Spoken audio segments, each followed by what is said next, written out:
In today's video, I'm going to teach you how to remove Calendly branding. Calendly is a fantastic tool for scheduling appointments and meetings, but if you're aiming to create a cleaner, more personalized experience for your clients or colleagues, you might want to remove the default Calendly branding from your scheduling page. This helps your page better reflect your unique brand and create a professional impression. By the end of this tutorial, you'll know exactly how to customize your Calendly page to align with your business needs. If you don't already have a Calendly account, you can use the link in the description to sign up and follow along. To get started, the first thing you need to do is head over to the Calendly homepage. Open your browser and type in calendly.com, or simply click the link in the description if you want to save time. Once the page loads, make sure you're logged into your account. Now direct your attention to the upper right corner of the screen here. You'll see your profile icon. It might be a small circle with your initials or a photo, depending on whether you've personalized your account. Go ahead and click on it. This will open a drop-down menu with a variety of options. From that drop-down menu, look for the option labeled Branding and click on it.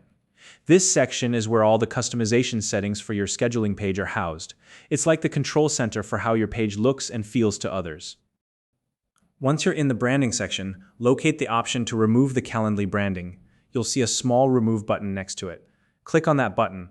By doing this, you're updating your scheduling page to remove the default Calendly branding, which gives your page a cleaner, more polished and personalized appearance. This is especially important if you want your page to feel fully aligned with your business identity. After you've made this change, scroll down to the bottom of the page. Here, you'll find the Save Changes button. Clicking this button is essential because it ensures that all the updates you've just made are stored and applied to your scheduling page. If you skip this step, your changes won't take effect, so don't miss it. And finally, it's a good idea to periodically revisit the branding section in the future. As your business evolves or your branding updates, you may want to make adjustments to ensure your scheduling page continues to reflect your current needs and aesthetic.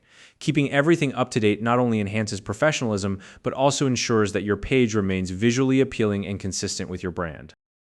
And that's how you remove Calendly branding to create a more customized and professional scheduling page. If you have any questions or tips of your own about using Calendly, feel free to share them in the comments below. If you found this video helpful, please like and subscribe.